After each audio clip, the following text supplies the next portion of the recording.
This program is sponsored by Maharaja public school play to third, Chhatarpur का अत्याधुनिक school.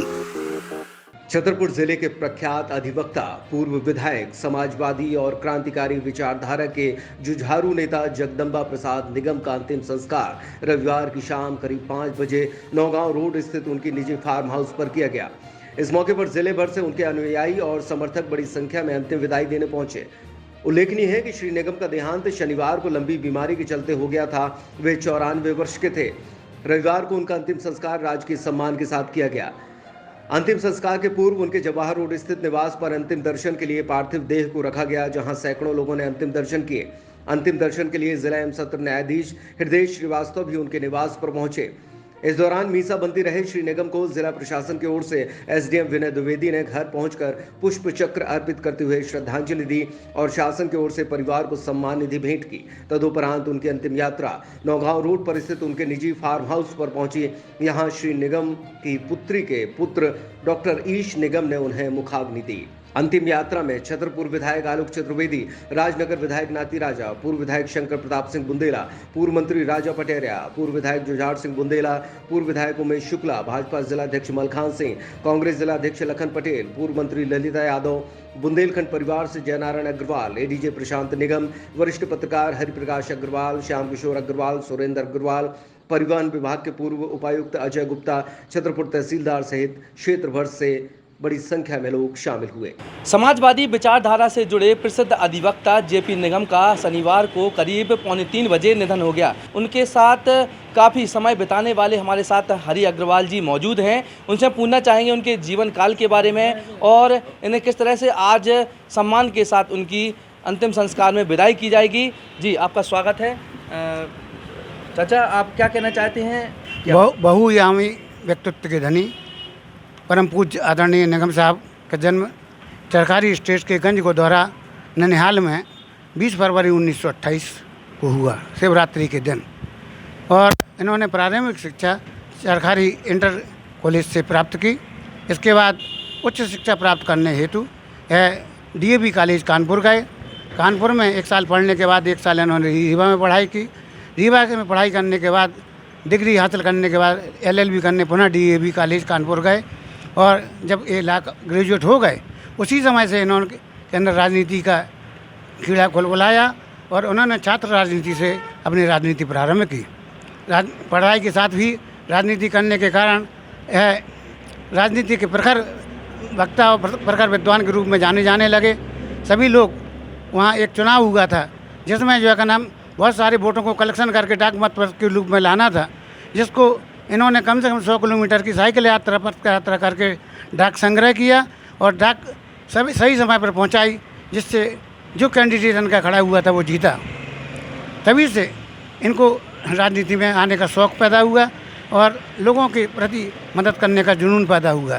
पहले इन्होंने नौगांव में प्रैक्टिस की और जब छतरपुर जिला बना 1956-57 में, तब यह छतरपुर में आकर के प्रैक्टिस करने लगे। यह गुरु अपना अवस्थी जी और जानकी बाबू जी को मानते थे। उनके अंडर में इन्होंने पहले प्रैक्टिस की। जब उन लोगों ने ये समझ लिया कि ये परिपक्व हो गए हैं तो मर्डर जैसे केस भी इनको देने लगे और फिर इन्होंने फौजदारी की वकालत करके नाम कमाया। साथ ही लोकनायक जयप्रकाश नारायण और राम मनोहर लोहिया के विचारों से प्रभावित होकर समाजवाद का रास्ता अख्तियार किया। शोषित पीड़ित और जहाँ अन्याय होता देखा वहाँ आगे आकर के इन्होंने आंदोलन का रास्ता अख्तियार किया और गरीबों को न्याय दिलाने में हमेशा मदद की। इसलिए इनके लिए एक नारा प्रसिद्ध हुआ था कि निगम नहीं है आंधी है, बुंदेलखंड का गांधी है। तभी से बुंदेलखंड के गांधी के रूप में जाने लगे थे। एक बार नहीं अपितु 3 बार ये चुनाव में जीते, 3 बार विधायक बने। 1977 से जब जनता पार्टी के शासन बना था, इंदिरा गांधी के अन्याय और अत्याचार के बाद आपातकाल समाप्त हुआ था, तब यह जो है 77 से 80 तक विधायक रहे। जेल से छूटने के बाद मीसा में बंदी भी रही है 19 माह तक। और 80 के बाद 85 में कुछ वोटों से 80 और 85 के बीच का चुनाव शंकर प्रताप सिंह से 250-300 वोटों से हार गए थे। पुनः उन्हीं से चुनाव लड़ने पर 85 में 15,000 वोटों से भारी मतों से जीत दर्ज की और 85 से 90 तक लगातार विधायक रहे। 90 के बाद पुनः इन्होंने तीसरी बार विधायकी का चुनाव जीता जनता दल के टिकट पर। और 92 में जब बाबरी मस्जिद गिरी तो सारी 4 सरकारें गिराई गई मध्य प्रदेश की उत्तर प्रदेश की, बिहार की और छत्तीसगढ़ की, जिसमें ये भी सरकार जो है का नाम गिरी। गंगाऊ और रनगुआ बांध की पट्टी आप देख रहे होंगे, हमेशा सूखी पड़ी रहती थी। पानी यहाँ, बांध यहाँ, पानी जाता था उत्तर प्रदेश में, जिसके लिए इन्होंने सन 72 से लेके लगातार आंदोलन किए। 77 में जब ये चुनाव जीते, विधानसभा में भी इन्होंने प्रश्न उठाया, किंतु जब इनकी सुनवाई नहीं हुई तो इन्होंने अपनी ही पार्टी के खिलाफ सख्त आंदोलन किया और 200 लोगों के साथ में जेल गए।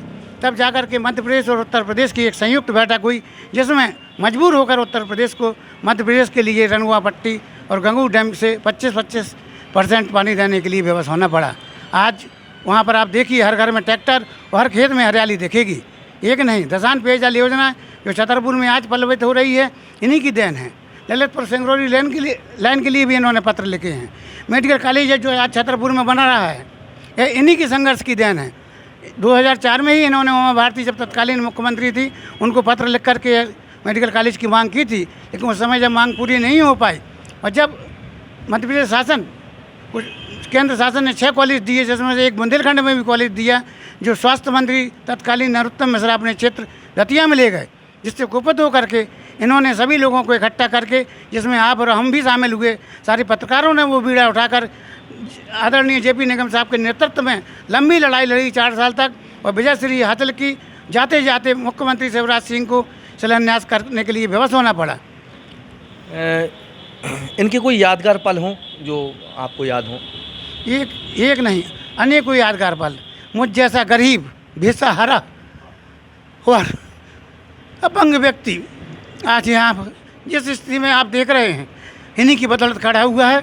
मैं चाय बनाने वाला, होटल चलाने वाला एक छोटा सा आदमी था, आज इन्हीं की बदौलत हम यहाँ तक पहुँचे हैं।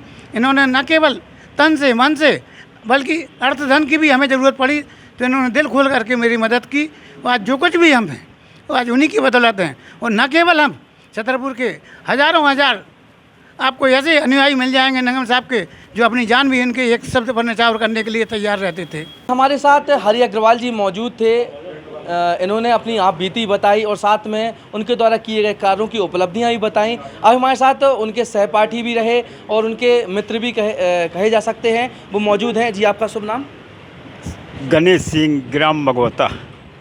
गणेश सिंह जी, जेपी निगम जी के बारे में आप कितना जानते हैं? कौन सी ऐसी बातें हैं जो आपको याद हैं उनकी, और आपने उनके साथ क्या क्या पल बिताए हैं?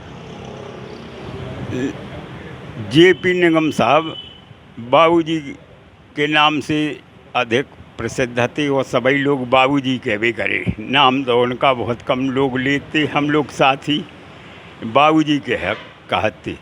तो बाबूजी को कहा है कि बाबूजी जौन हैं सच्चे समाज सेवाकारी थे, सच्चे समाज सेवाकारी थे और सत्य अहिंसा व्रतधारी थे और अपने सिद्धांतन के पक्के थे।